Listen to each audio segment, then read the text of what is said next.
We are back, ladies and gentlemen. Welcome to the StarCraft 2 World Championship Series Winter Europe Edition. I'm Nathanius, joined on the desk by Zombie Grub as we get into our second match over here. Group G stands for GG, because that's what everyone's saying to Cyril. Oh, wow. Good one. I know. I got that one from the Twitch chat. Hope you guys are having a good day.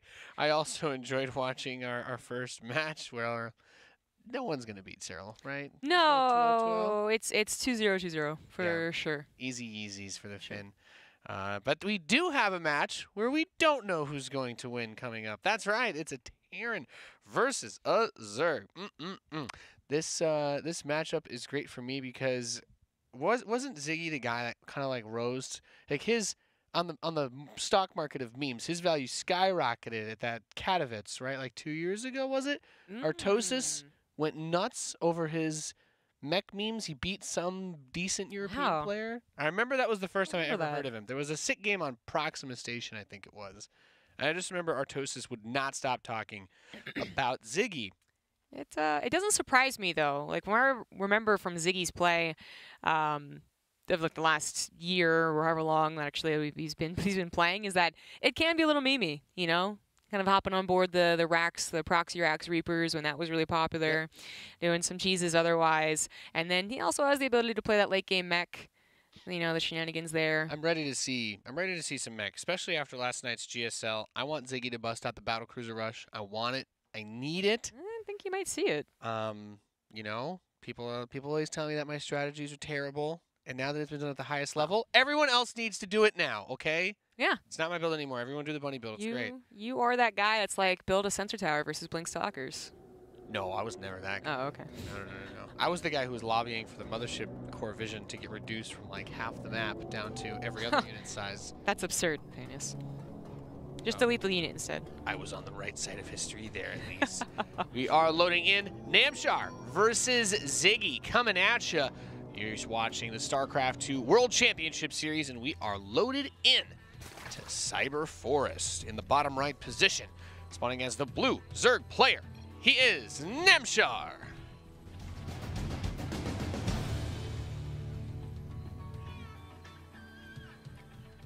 In the top left, as the red Terran, he is Ziggy.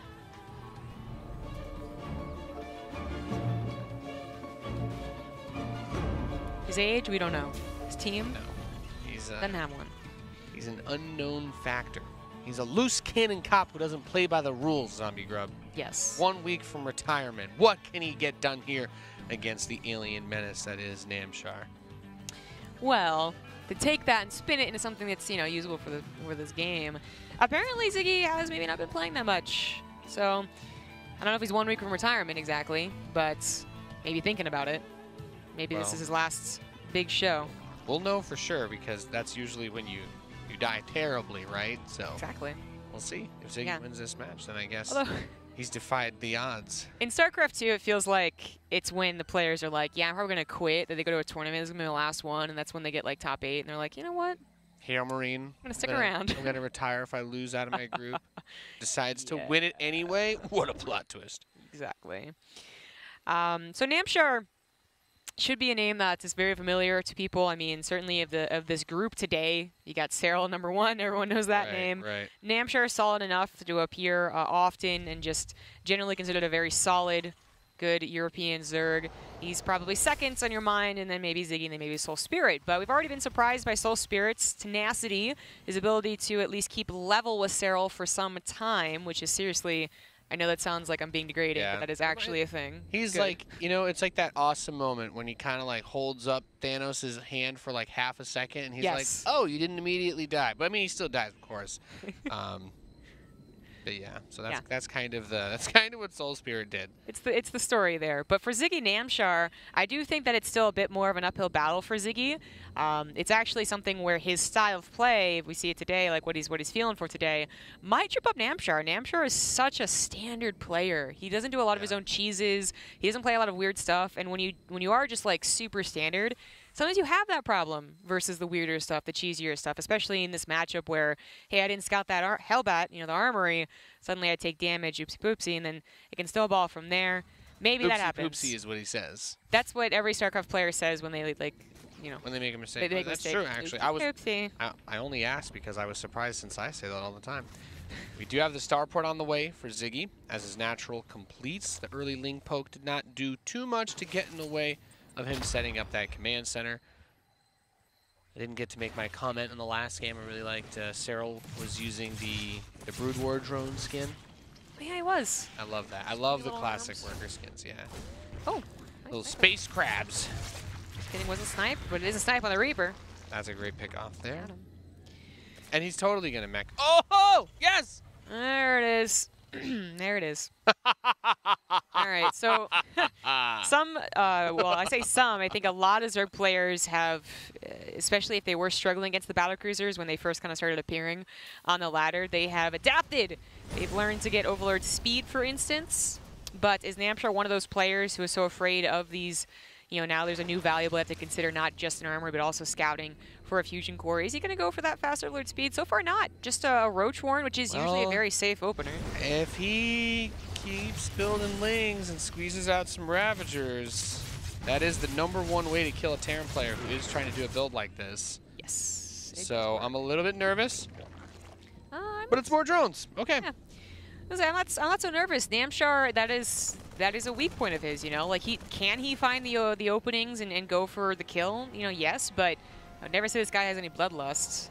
This could be Liberator range as well. Every single map in this pool is very good for it. Okay, there we go. BC. Yes, I love being wrong.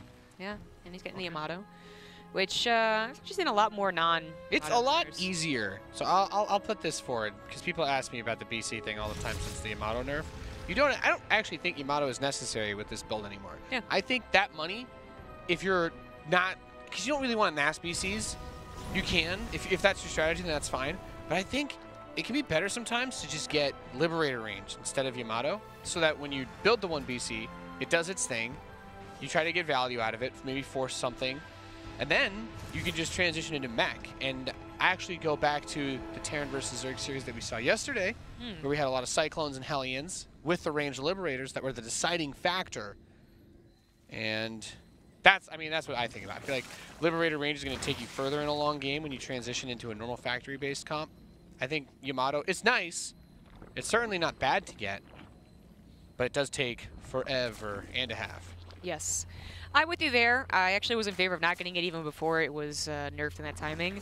And then I will say about the battlecruisers, it seems like more often, it's not the battlecruiser damage, but the Hellion run-bys, not even the Hellbats, Hellion run-bys. So he is turning into Hellbats. He is going for a direct just push to the face, so the Queens are a little out of position initially. The drones aren't protected by the Roaches. They're all just hitting one Hellbat, but a good pull away. Oh, That was fine. Yeah, Yamato is getting close to finishing. No. He's going to build another battlecruiser to follow this up. The lair is only just about to finish, which means he has a lot of time to dance around and prance around with those battlecruisers on the map. The Queens have pushed this one pretty far back, but Yamato is now done. I'd like to see him just grab a Queen. Sometimes it's also fun to just snipe the Overlords, since BCs aren't exactly good at killing them on their own. Yeah. That was not an efficient opener there. That was all of his Hellbats lost, where alternatively he could have seen, like, oh, it's Roaches, I can't really do much here. The Queens are here as well. Let me just try and get some run-bys. And he'd still have, momentum on the map or some presence on the map to go and try and threaten those run-bys. But instead he is locked back at home, just hoping the Roaches don't come home and kill him. Otherwise his battlecruiser has come home, but it doesn't have teleport. Not quite yet. It's almost there. His other one's about to finish too. But yeah, you're right. He doesn't want to have to bring the BC home right now. And I think he's going to. I'd like to see him tag that one onto the 4th. Maybe accept that he'll lose something, because those Cyclones, he shouldn't lose the Cyclones. Just pull those back. The other battlecruiser is out. There you go. There's a timer on the Roaches now. And no, he is bringing the other one back. I guess he can repair it and then move out with 2. Pretty quick Infester here for Namshar, by the way. I do find that a bit curious. I guess he's looking for a fast Neural Parasite? Wow. Does he even have enough to kill the BC if he neurals it right now? I guess he teleports into the Queens?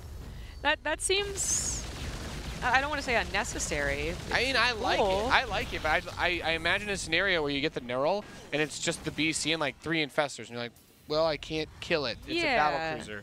I need like a bunch of Hydras or Corruptors or something with this. Well, the thing for me is that, one, I don't think he needs to get the Spellcasters quite yet. Like, he could just continue to, well, he's got 2 drones, I suppose. But he could max out and then go Spellcasters. But, you know, besides that, I think it's far more about the Fungals on top of the ground army, because you saw the Cyclones, as it is, you know, more so than the Neural Parasite and the Battlecruiser. That's a really good point, Zombie Grub. Yeah. You're so smart. Well, he's still getting Neural Parasite, though. So he's like, it's like, I'm hoping he's not worried more about the Battlecruisers. He's going to Neural Parasite the Cyclones and use the Mag Field Accelerator to kill the Battlecruisers. Top tier IQ. Yeah, it's the Battlecruisers at this point really aren't even that, they're annoying. They're such a big, beefy unit. They can always come back and harass, but they're not really the chunk of Ziggy's plan here anymore. No, at this point, they're purely utility, I imagine. You want to send them into those bases, focus fire down workers, and the Infestors are not even necessarily always going to be the worst nightmare for them. Battlecruiser's Yamato does not get canceled by Neural Parasite. So that does mean that in the event that like you have to deal with Infestors, your Battlecruisers aren't completely useless when they're on the field. If you can target down Yamato, the Infestors, Yamato has a longer range than Neural Parasite, so you should always be able to start it, and then you can kill the Infestor that's mind controlling your BC with that mind controlled BC. That's kind of cool. So it looked like he was trying to hide the Infestors. There we go. Yes, exactly. Escalation successful. But he doesn't have a lot. Like, do you see what I mean? Okay, the Ravagers can kind of do it. Okay, yeah, there's some Hydras too. He's gonna need another Neural though to get this BC. He does have one, but yeah, the teleport could have saved it. That's unfortunate. Yeah. So you don't have to worry about it anymore, and that is a nice grab. It's almost a free grab, and they are expensive units. Oh, that's huge. Yeah. Yeah. You could have teleported it too if you just spam click T instead of macroing or doing anything back home. That's what I would have done. Well, yeah, this is probably what I would have just sat there spamming the teleport button for 12 seconds while I built up a huge bank. Well, speaking of the macro, you know, 3CC came down relatively easily for Ziggy after dealing with those roaches. Now going to a 4th and a 5th, maybe an orbital, or maybe he's double expanding. But he's gone for a lot of tanks. You know, he did go for some Cyclones, but it really wasn't about that, and having the map control and constantly looking for engagement opportunities or hatchery snipes. No, he went back into more of like a typical mech, but then, well, I guess more defensive mech is a better way to put it, because he's not typical. He's going for a Ghost Academy. He's finding some damage with these Hellions. Actually pretty decent. 17 drones go down. That's Namshar still at 60 with a bank. I love the Ghost Academy, by the way. We saw, I think it was Future or Epic did this with their mech when they were playing in their group. And I will say that in a lot of the Korean Terran streams that I've been watching, which is all of them, a lot of them, actually almost all of them might do this now, where they do get ghosts. It's very in, if you're going to play mech right now, to get those ghosts, either for the snipes or the EMPs on the Vipers. And snipe is just good in general versus Zerg. Steady targeting erases units. But this attack is going to come in. There's the Abducts pulling into siege tanks and one of the Thors. Grabbing another one of the Cyclones, trying to lock back and step back. The tanks are spread very well. Blinding Cloud will not be enough to shut this down, but maybe the Abducts will be. Still have 4 tanks spread in the behind, and Ziggy is going to hold for now. Yeah, it was a pretty big loss of life, though, and Namshar is the one on 5 bases with the almost instant remax potential. Ziggy is on 4, and they're still kind of healthy, so he can remax, but he also is trying to afford kind of expensive ghosts, still trying to get some decent upgrades, only at +2 armor, and just in general, mech is going to rebuild slower, so Namshar should be feeling quite confident in this game. He's got a lot of creep spread as well to make sure that further run-bys don't really work out, or spine crawlers, either one. You know, it does take a few spine crawlers to really make them protect the drones, because Blue Flame Hellions are good in general, but this one's going to go for a scout, which is not a bad idea. It's actually, I think it's scouting specifically for a greater spire. Yep. It does. The spire is the most important thing that you want to see. Does not have eyes on it, though. It's mostly Vipers. This is a good way to play against mech. 8 Vipers, especially Cyclones and tanks. You just kind of spam Abduct and kill everything. Yes, it is. So the ghosts, like this is, I mean, you're saying that it's becoming more popular. It's something that has been tried before, right? And it's something that like TY tries to make work. Yeah. If you watch, I mean, if you watch TY's stream, he does ghosts with his mech versus Zerg and Protoss. And it's certainly a good addition. It is still so hard to control and actually beat out the spellcasters plural, because you're dealing with Vipers and Infestors in this case. So it can be very difficult. Yeah, well, especially considering that with 8 Vipers and their air units, they don't really clump too much. Yeah. It's gonna be hard to get EMPs off. Yeah, and then the snipes are something that, like, maybe if they're taking their time, you can try and get some snipes off, but then they just fungal you, and it's a hard composition to make work.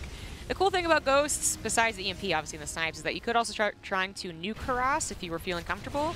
Get a bank. Yeah, those are always fun to see. Yeah. Gonna push in on this planetary on the north side. Way too many Hydralisks to defend this base as the SCVs desperately try. The Ghosts come up. A bunch of snipes going along these units. There are the Abducts pulling the units back into the fray.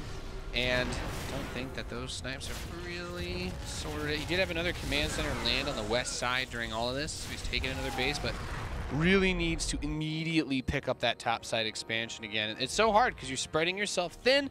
You want to have tanks covering this base, tanks covering that base, but 1 or 2 tanks isn't enough when you can get abducted and pulled in, especially since you're not playing with Vikings to try and zone out those those Vipers. Yeah. Yeah, that's what's missing there, you know, like the Vipers could die to the snipes, but even in that engagement, he accidentally sniped down an Overseer instead of a Viper. So it can be You know tricky. what would really help solidify some of these positions, Zombie Growth? What's that? Ranged Liberators. Got them? Actually, no, I mean, got him, but I agree. Like, it can help. Just, it's all about the abducts, though. It's all about these spellcasters, and even if there's Liberators, they can abduct that, too. Just trying to repair this planetary before it finishes. Fun fact, Zombie Grub, it still only costs minerals to repair it up until the final moment when that transformation is done. Yes. I recall you saying that. Yeah. Always better to repair it, and even at the final little bit of time before costing gas. 10 Broodlords are on the way. Our Terran player is still building tanks. Yes. I don't know, Kev. It's not looking all that good. Yeah, you know, if you have a ton of Ghosts, and you are well protected, and they are struggling to break you, well, then maybe the Ghosts get the snipes on the Broodlords as well as There's EMP a world and where everything 7 else. Ghosts kill 10 Broodlords. There he has is the a energy. world. He does have the energy, I was but thinking more like 14 Ghosts, though. yeah. But you're gonna need some Thors. You need more Thors than this. The Thors with 11 range are pretty gnarly versus the Broodlords, if I may say so myself. There's the Spine Crawlers trying their best, but drone's still going down. Aspiring Ghosts. Oh wow, the siege tanks. Oh yeah. Well, that happens, doesn't it? Yep. The attack going so far, so good And for goodbye, Namshar. Thor. Gets pulled in. That's And now the kinda Ghosts use the rest of their energy to cloak. There you go. GG. Namshar takes game numero uno here. Yeah, Namshar didn't even really waste time with those Broodlords. He built them, and then he attacked with them. That was going to be a little... Excellent breakdown. I thought that was Zombie going to be Grub. a little bit longer, and it was not. He was already in control. No. I mean, that's just one of those games where the Battlecruiser Rush can really do a lot, but you need to be very careful with how you make that unit work. He didn't get Yamato. He, like, teleported it in while the Hellions came by, and then he just like, all right, peace out with the BC. Yep. Would have liked to see him try to skirt down the right side of the map and just, like, take drones from all the bases. I think that's where the BC Rush is strongest, is on those maps when the BC just keeps moving. You're like, 2 or 3 drones here, 2 or 3 drones there. Queens are constantly trying to run around between all these expansions, and if they don't have, like, a dozen Spore Crawlers already out, very hard to kill that BC, because I think you can park them in the corners of most of this map pool. Like, if you just put it in the very corner behind the main, and it's can't do nothing. Can't do anything about it. That's also what drags the Queens away from defending against the Hellions. Yes. Which is, again, why I like Hellions more than a straightforward Hellbat attack, especially if you know they have Roaches. Yeah. And that's actually just something you can guess for Namshar. Namshar is a majority Roach player. He's a Roachy boy, Yeah. as they say. He is the safe openers, so it's not really necessarily the Hellbat attacks or the Battlecruiser rushes that I think is going to throw him off. I'm thinking it's more like, faster thirds and more turtling, actually, believe it or not. I know that there was a lot of turtling from Ziggy. Oh, man, if he was a Zerg, that would work out so well. Ziggy, wiggy, wiggy. But Namshar should be comfortable against Ziggy style if he does stuff like that again. Yep. We might see a Rax, though, proxy Rax in the next game. I don't know what the map is yet, but... King's Cove. Okay. Is this a proxy map, though? Not really. No, No. I don't think so. So, never mind on that one. It's all good. Unless he wants to force it. I mean, I guess you can... But if it's not a good proxy map, then doesn't that make it a great proxy map? That's what they said on... Trying to channel my inner tasteless. Wow, I already forgot the last season's map pool, man. Parasite, there we go. That's what they said on Parasite. Yeah. Well, Parasite's too big of a map. You can't proxy on it, and that's like everybody proxy. Yes, exactly. Looks like maybe there's a... Ziggy was relogging. The lobby is mostly ready to go, and we'll be jumping into this in just a few moments' time. Thank you guys for hanging out with us on Saturday. Saturday morning over here. It's 7:55 a.m. I imagine for you Euro bros, it's a little bit closer to 4:58. Not because we have a clock with Central European time on it on our preview monitor. I'm just that good with time zones. And if you are too, you can hit us up. Hashtag WCS. Tweet at us. Also, don't forget esports StarCraft. We love hearing from you. I can't look at the chat. I'm contractually obligated. They made me sign a waiver. I won't look at chat while I'm casting on this desk anymore. He's contractually. So, yeah. No, I looked at Twitch chat too much while casting. People, and then I got compliments, and it was just bad news. All right, so I need your comments somewhere compartmentalized so I can look at them when I'm done. We're just killing time. All right. I think everybody's ready to go. Yes. I think we're about to start this match. Well, you were talking to Fear Dragon about the prize money earlier and how many tacos he would buy. Oh, yeah. You were talking about how many yogurts you could buy with $12,000. Yeah. What flavor yogurt would you get if you had to buy $12,000 of one flavor of yogurt? Oh, boy, that's a good question. Don't give me a bad answer like vanilla because you can mix it with other stuff. You have to eat yogurt alone. No. All right, no bad answers. I'd probably go with raspberry. Okay. I like raspberry. All right. Yeah. I'm gonna buy $12,000 of almond coco loco. I'm ready to roll. Let's get it. Yeah, I'm not such a big fan. You know, you can have all of that. You can have all the raspberries. That's great. That's great. My $12,000 of yogurt will go very far. We're loaded in to map number 2, in the top left position, spawning as the blue Zerg player leading the series 1-0. Look at those mechanical larvae, boys. He is Namshar.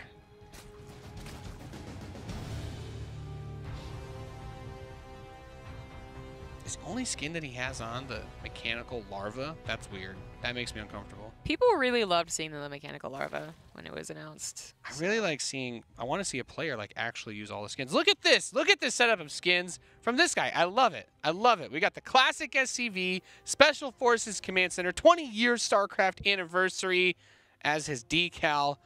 What a hero. What a legend. In the bottom right, he's the Red Terran. He's Ziggy. This is the intensity that I'm looking for, Zombie Grip. Look at those classic SCV boys. I love it. They're so derpy. Yeah. Look how they drill. Yeah. It's like, I mean, obviously the game runs above the like 24 FPS or whatever, like however many frames are actually in the original Brood War, but it is made to look like it's a lot less complex. But they look small. SCVs, like they've been hitting the gym or something like that. Or I guess they've been just not eating as much as the newer SCVs because that's how they were before. I don't know. Eating as much as the newer. Or they weren't going to the gym. Maybe the new SCVs are just bulky boys. I don't know. Well, not that that's not really important, but we do have a 3-Rax that is going for the wall off as well with the second supply depot. There you go. I did not realize it's something you could do in King's Cove, but it makes sense. Yeah. So I saw someone else do this as well. I think we had a low ground wall off. I don't know if it was on this map, but I think we even saw this in the TVZ and GSL last night. It was a low ground wall off. I have seen it on Automaton more often than anything else. So, really? But it's Automaton's the map people do that on.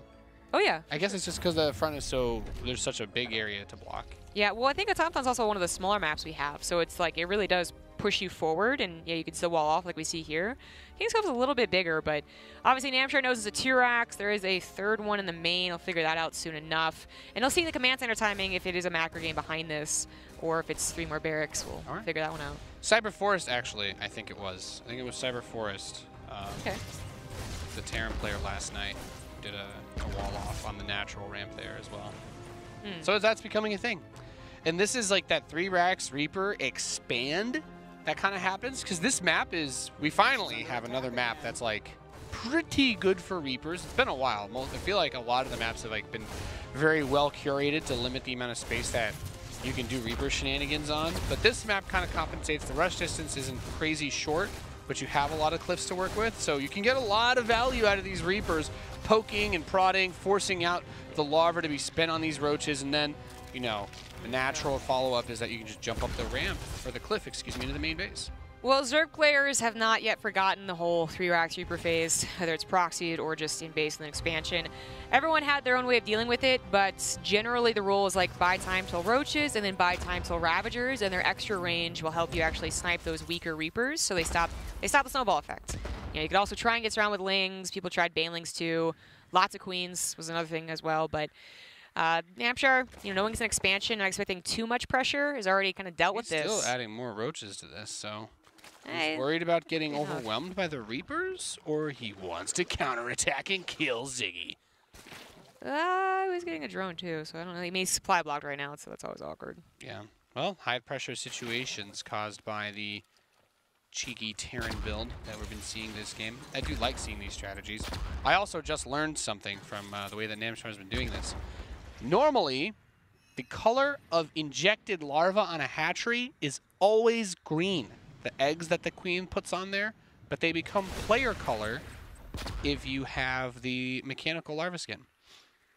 See the little blue bulbs on the hatchery because he's playing as blue. Normally, those are always green, no matter what color you have selected.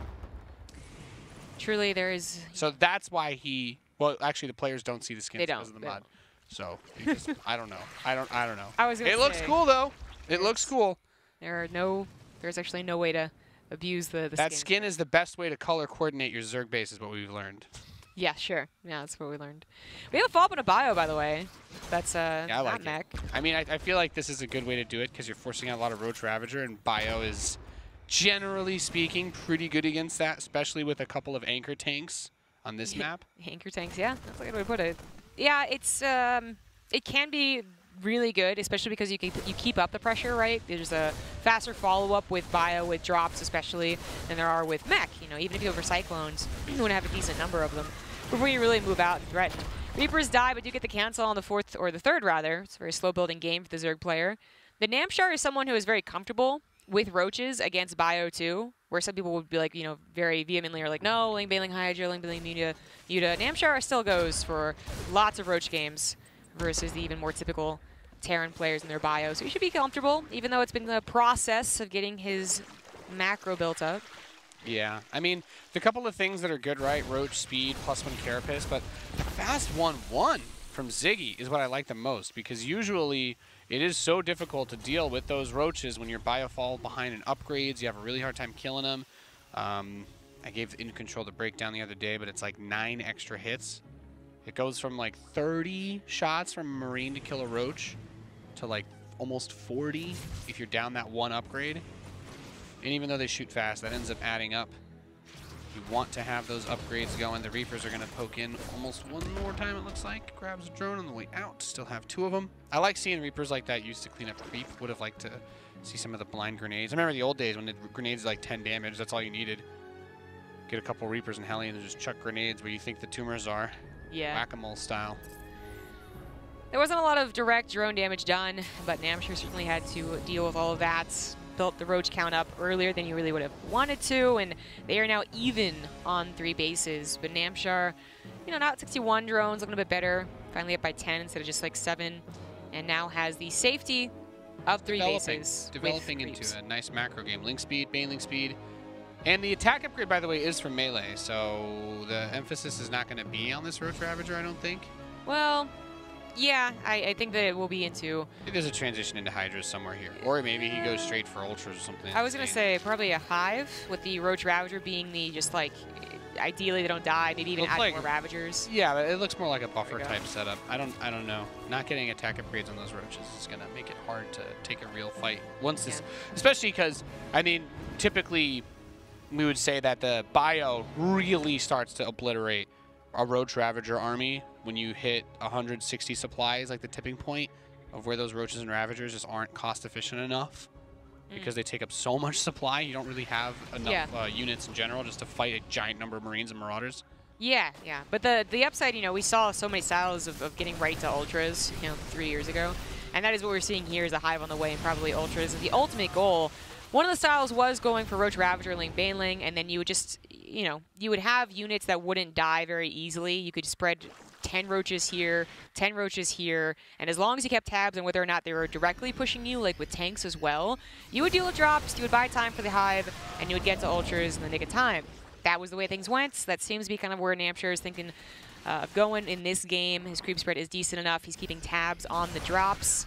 Ooh, double factory bin. Those new Ultras are pretty terrifying. We did get to see a good amount of those actually in the GSL as well last night. They move faster thin stimmed bio now off creep. So they are pretty terrifying. I believe a Terran army was literally chased across the entire map, running away from Ultralisks yesterday. It was quite a spectacle. Ah, not Ultras, but rather Spires on the way. So that wasn't paired up with the Hive, which is, you know, it can do that, then right into a greater Spire. So it's going to be a little while longer. I feel like this composition is very flimsy then, really hoping that the Ling Bane alone is enough to just keep everything away while he gets the Broodlords. And I guess so far it is working. Yeah, you know, if you're careful with the armies, Ling Baneling will also make sure they can't just come in and snipe, you know, an odd number of roaches as they realize they're getting a stronger composition. And then if you're doing anything really right, you don't have to replace anything. So Namshar is going to get this nice bank off of 4 bases. I'm really worried for Ziggy then, because he went into the triple factory. Like, yes. It seemed like he was kind of feeling the pace of this game and reading the pulse of it the same way that we were, because I think we were both like, yeah, Ultra seemed like a good move out of here, right? He's getting everything for it, but going straight into Broodlords. With Viper support, it's not like it's bad. Usually the drops can kind of pick you apart, but I think we might just run into a situation where he just ends up not having the anti-air capabilities that he needs, because you just put enough Banelings underneath and Marines are not going to kill the Broodlords. That is certainly the worry. He should be scanning for the Hive tech, you know, before he actually moves out, see what his timing is like. He will be hitting with 2-2 as he maxes out, so this is, I mean, it could work. It's before the Greater Spire. The Vipers are going to have to be accounted for with the tank spread, and hopefully Ziggy is doing that. But he's going to be actually taking more time as he breaks down the rocks, comes with a faster path for the future. He did clear up some creep spread here, but that's not where any bases are to actually threaten. It's over here or over there. So I don't know exactly how Ziggy thinks he's going to get an attack in, but Namshar is preparing a run-by, and it's going to be rather effective. Yeah, this is going to be really hard to deal with. There's no wall at the 3rd base. That 4th, of course, is going to be a little bit exposed as well. He does have the planetary there, at least, with another command center. But here's that big army. He's going to siege up those super cool-looking commando siege tanks. Each one has a Maynard in it, screaming. He's starting to spread his tanks a little bit more. We scan until the Vipers. Drop over here is being cleaned up. And then the run-by, there we go. Ziggy is forced to pay attention to the army, so they're going to get a lot of SCVs, and the army fight not going as well as you might have hoped with the tank depth. Actually, Namshar, oh, he's going to be able to clean everything up. He didn't get any blinding clouds, so I think that this actually went as good as it could have gone for Ziggy, which, by the way, is still not that great, but I thought there was a solid chance he gets completely wiped. Really, it ends up being this run-by again. And I'm actually noticing there's really no workers on the 4th base either, so it's like he could have maybe tried to transfer some of them down to the planetary, but he didn't. And now, well, we go back to it. He's starting to build Thors, which, okay. I mean, you've got 3 factories and no starports. Thors are really good versus Broodlords. I don't hate it. I don't hate it. Thors are a really good anchor against Broodlords. They outrange them, so there's certainly a lot of potential value there. The drops can still circumvent the Broodlords because of how slow they are. Mind you, we haven't had Broodlords actually transformed yet, but the Greater Spire is ready. There we go. 3 are on the way. I don't believe Ziggy, like, I guess he never got the full scout on the Spire, but with the Thor on the way. At some point, you have to make the assumption that if they're going for Vipers and they're not doing the, like, Ultralisks could have been out by now, right? So yeah, they could have. Like, it has to be. Also, Thors are good versus Ultralisks and Broodlords, assuming that they're able to shoot at either of them. Yeah, it's a bit of a trick. It can be a weird way of putting it. Like, sometimes they look really bad, right? But yes, they can pack a punch. The tank production is still insistent, but there we go. I was like, why? You got a Ghost Academy before he even moved out. I thought that was going to be his response to the Hive tech, which there are different ways to try and respond, some more favorable than others. It's kind of a stylistic thing, and he's going to go for Ghosts.